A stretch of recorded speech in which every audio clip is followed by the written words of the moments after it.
Today we have deep striking Plague Marines and Admech gunline units that are going to be really hard to kill. Let's take a look at the latest previews for the new Charadon book.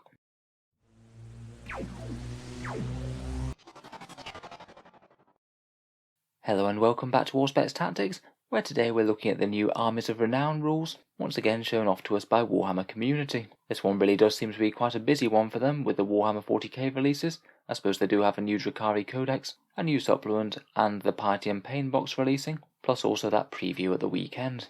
In any case, this new stuff, the Death Guard and Admech, comes from Warzone Charadon, the Book of Rust, and today we're taking a look inside the Armies of Renown section. Now, I was quite interested how these new Armies of Renown would work. We still don't have absolutely full details, but it appears that they're going to be themed forces that you can use in matched play. They're listed alongside the Codex supplements, so I strongly suspect that that will be the case. It appears that to unlock them you don't have to pay command points or anything, but within the rules for the detachments themselves they will have some pretty major restrictions as to which units you can and can't take. The restrictions seem to apply to the entire army, not just one detachment, so you can't just run one of these specialised op-gun detachments and take the other units from an allied force.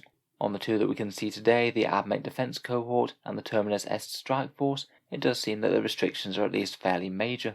For giving up the opportunity of taking quite a lot of units out of your army, you do gain innate abilities on certain units, ones that they just get in addition to their datasheet, and you also gain access to a bunch of stratagems, relics, and sometimes other benefits.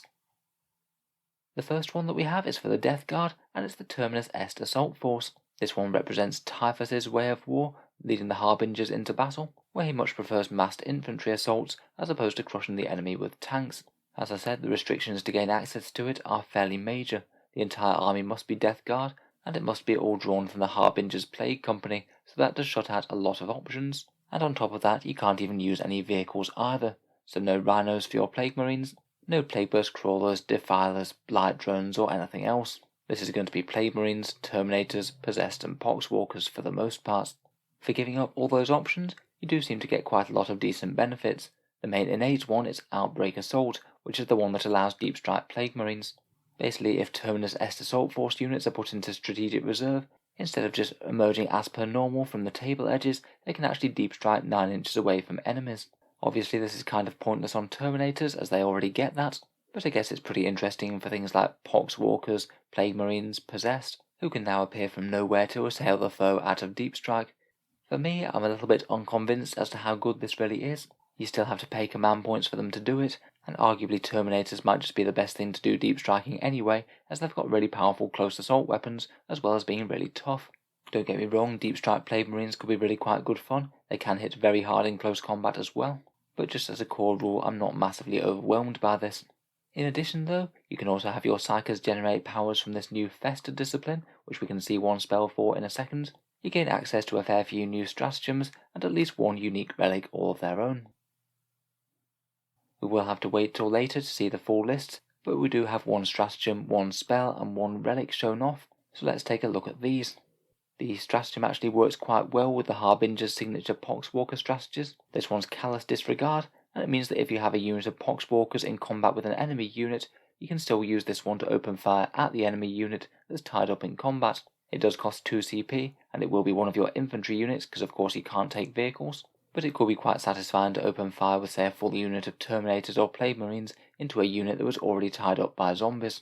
It does come with some penalties though. You must subtract 1 from the hit roll, and any hit roll that isn't successful will score a hit against that Poxwalker or Plague Follower unit instead.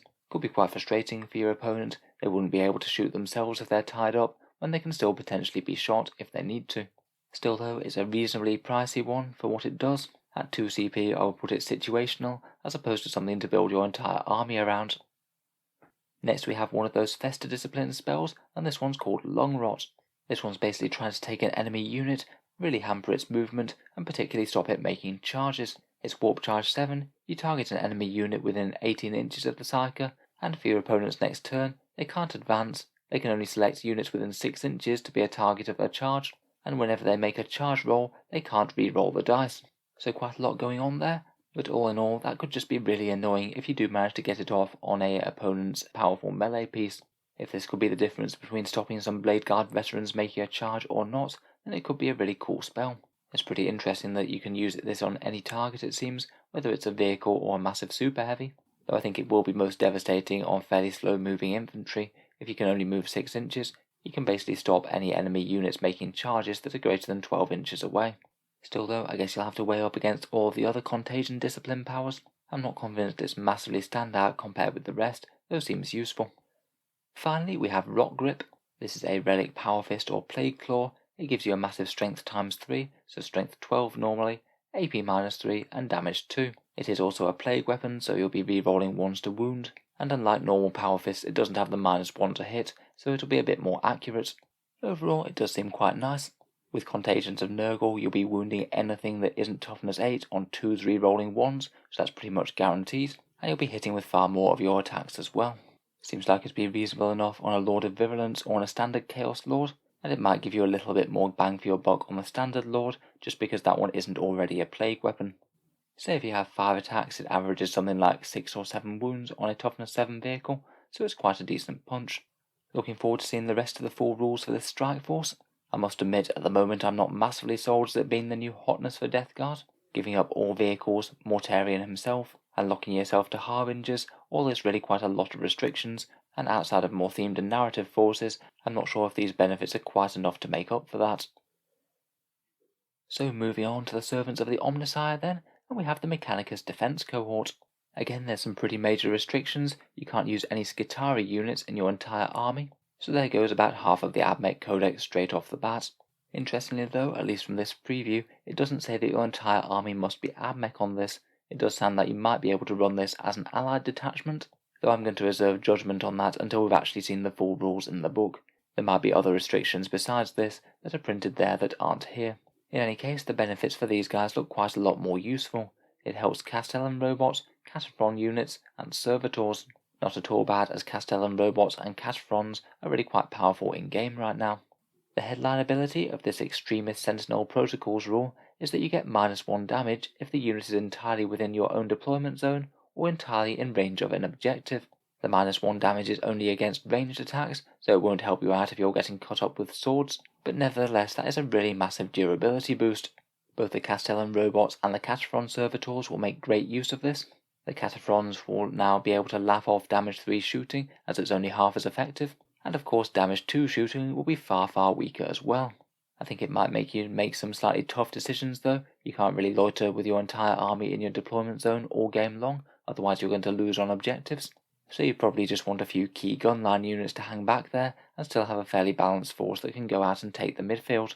Still though, at least as it stands at the moment, both Castellan robots and Admech servitors, particularly those breachers, can put out some massive amounts of firepower.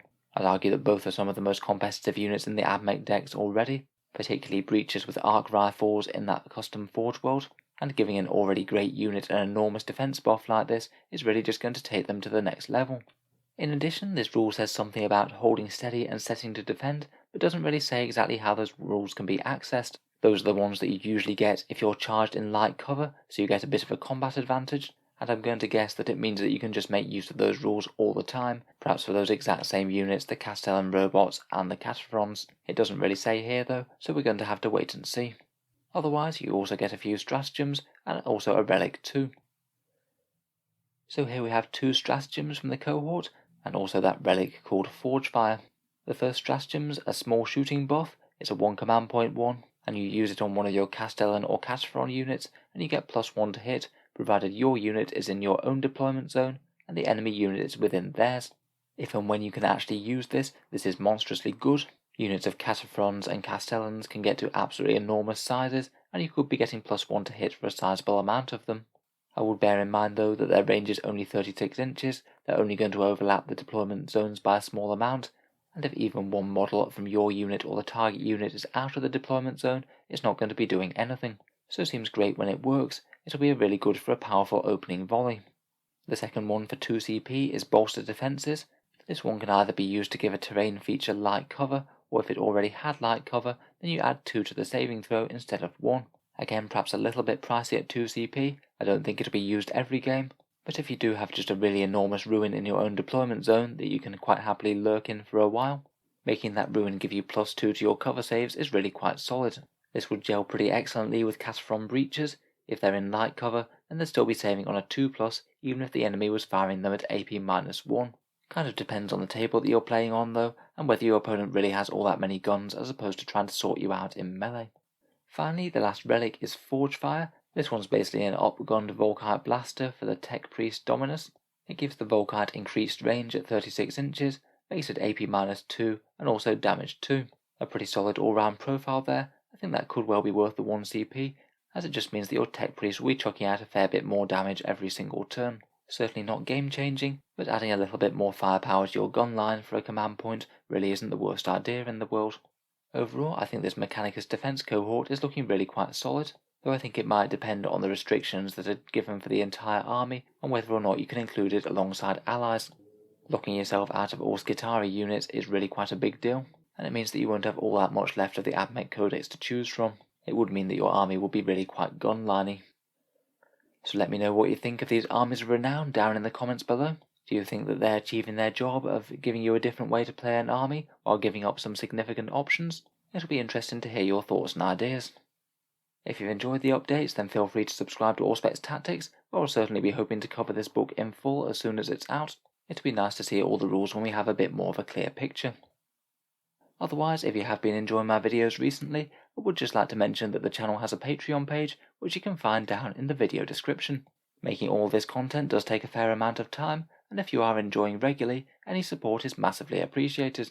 Channel patrons do get a fair few advantages, such as seeing certain videos early, regular votes to see what sort of things come next for the channel, and automatic entry to the prize giveaways with the chance to win some really big model kits every month. If any of that sounds good to you, or you'd just like to help support the channel, then the link is down in the video description below. In any case, a massive thank you for listening, and I'll hope to see you guys next time.